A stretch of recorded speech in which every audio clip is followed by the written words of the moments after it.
एक ही बिहारी अजय कुमार, लखीमपुर महेशपट्टी।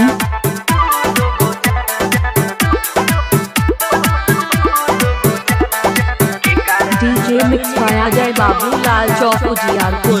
के गो दिला छाई दू गो जान के कारा रखियाई हो भगवान। ये के गो दिला छाई दू गो जान के कारा रखियाई हो भगवान। नेहबता हमारे पमरई छई जनियो रोजा फोन कहरई छई।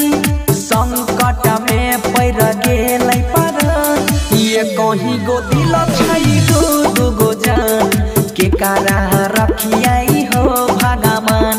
ये के गो दिला छई दू गो जान के कारा रखियाई हो भगवान। एक ही बिहारी अजय कुमार, लखीमपुर महेशपट्टी।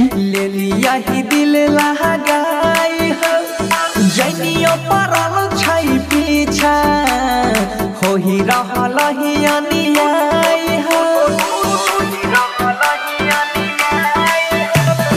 पहिले तने हवा संग में ले लिया ही दिल लगाई हो जनियो परल छई पीछा हो ही रहल ही अनियाई हो। दोनों बुझाई छई दिल के दुकान के कारा रखियाई हो भगवान। ये के गो दिला पर दू गो जान के कारा रखियाई हो भगवान।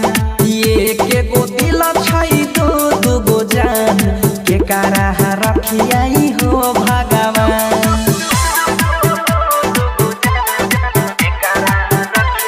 लखीमपुर महेशपट्टी।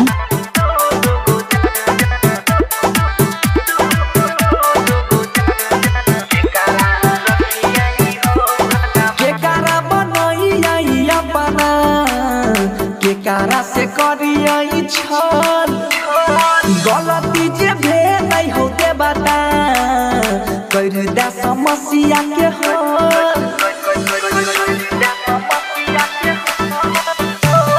केकारा बनहियई अपना केकारा से करियई छल।